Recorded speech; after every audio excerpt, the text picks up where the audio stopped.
You see that I agree that should be an outrage, and the reason why it isn't is because it's considered demasculating for men to be victims, and I think that in order to dismantle that, we should dismantle unhealthy views about masculinity, which is exactly what feminists are trying to do. I think if you guys did a good job at that, it's been 100 years since feminism started, you'd maybe have some progress. I don't think feminists care about men at all. They just want to give women special privileges and treatment. You're basically saying that men should be taken serious and their violence should be taken serious, but you're not understanding that when you talk about women being violent, you're talking about it from a patriarchal standpoint. Who says though? It's because patriarchy weaponizes men to be more violent. Women are seen as not culpable for their violence. It strips them of their agency and infantilizes them for when they do commit violence. And you guys are upholding that system by not joining us. Hang on. Feminists support gendered laws on domestic violence. In the UK in 2020, feminists actually protested against the domestic abuse bill because they didn't like the fact it was gender neutral. The Duluth model in the US, feminists protest the fact that it's gender neutral. So it's feminists who want to perpetuate these gender roles by saying laws should be gendered and recognize gender into the factor. So it's not MRAs who perpetuate it. We want gender neutral laws. Yes, there may be differences in gender.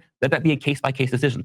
Feminists are the ones who support laws that are by and large gendered and inherently, by default, treat men and women differently. I'm just very confused how you're calling out feminists. Wait, did you stop it? Yeah, he stopped it. Yeah, he's not taking no chances. Jubilee ain't playing with nobody.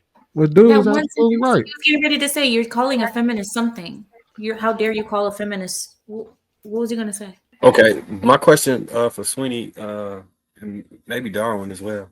If in the ideal world, would you want all double standards removed? I don't even know what double. I think we got to be specific what double standards there. I'm saying double standards exist. Can we agree? Double standards don't exist. Yeah. Would you like for them all to be removed? If and only if and only if the standards that we would replace double standards with will be biblical standards. There are double standards in the Bible. No, it's not. Tell me. But I'll answer your question this way. You can't expect me to take you seriously. I would expect double standards to exist when there's an unfair playing field. So for instance, if you're talking about the way things used to be, right? I understood the reason why the law stood the way that they stood. But when you give somebody, I think where what happens is when you give somebody power and influence, well, power, but you keep the double standard that allows them to be less accountable or have no what is the word I'm looking for? When you give somebody power, but you don't give them responsibility along with that power, or they have to be held accountable with that very power, that's where the problem comes into play. So double standards are cool if you're talking about one group having the power and the other group not having the power. So you have to create protections and policies and protections to protect that group. Understood that. But when you start to edge on the area of, okay, we're okay with y'all being equal in all of these areas, but we're going to keep it unequal in these areas. That's where the power divide, that's where the problem comes into play. That's where I disagree with the double standards. Can we bring up one double standards? Consequences, that's the word I was looking for. In the Bible. So it ain't even got to be in the, you can bring up the Bible, or it ain't even got to be in the Bible. Just something that everybody knows is a double standard. And let's try to just start there. So, all right. So I was going to use the women are not supposed to be preachers. They're not supposed to be the preachers to the congregation. Right? You want me to put a verse up, or are you going to take the one word out? No, I know that they ain't supposed to be ministers. Right, and so if they do any type of ministry or teach anything in the scriptures, they got to have male oversight. Right. So would you want that's a double standard? That are you okay with that double standard, or would you want I don't believe it. The reason why I don't think it's a double standard because man can't even teach ministry without divine oversight. I think it's a hierarchy, not a double standard. You get what I'm saying? Both have to have some type of oversight. The hierarchy is what creates the double standard. Just like for children. What I'm not going to even put children in. So you're saying it's a double standard.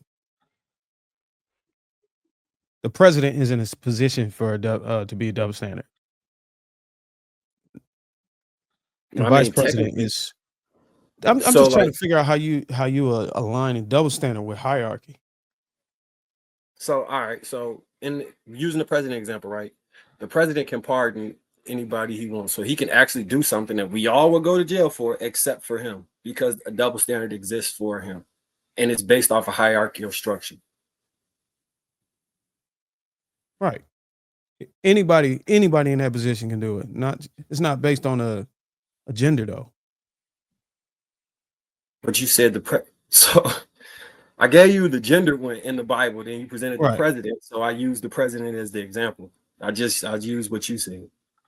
If you align it to what I aligned it on the Bible, who would be the divine veto of the man on the presidency? Who would be able to veto or challenge the president? I think the Congress, right? Or something like that. Take an act of Congress to. Technically they can, but they can't at the same time. They can't because the executive branch have their own special powers, and the law as it is, based on what you guys are talking about, he can. That was part of the argument about how he can excuse himself from being, like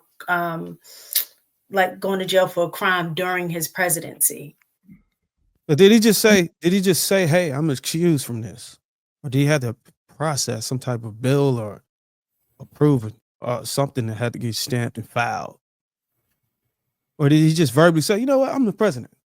I'm exempt from going to jail. Challenging the current, what he was doing was challenging the current laws that's in place. So it wasn't something that he did.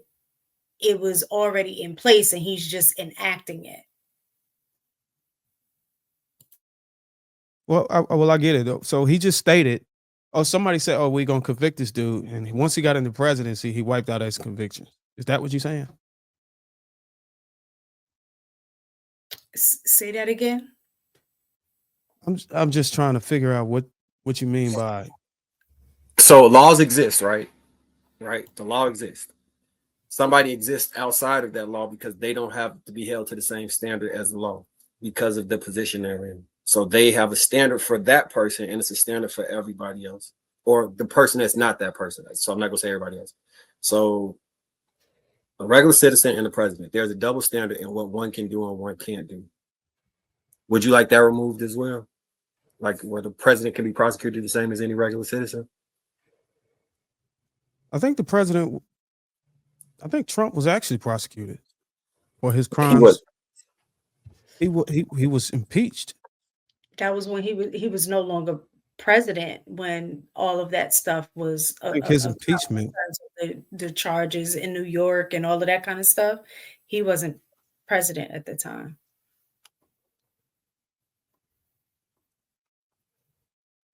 Okay, so President Trump was never he wasn't the first president to ever get impeached. I know Nixon was one of them. So you saying, and I don't follow this shit like y'all do, but you saying President Trump was never impeached while he was in office? It was out after he got out. Bill Clinton was. They were trying. Bill Clinton was too, but it's not. They impeached him. Now, it's not an impeachment unless you're like in office though. So it definitely happened with Trump as well.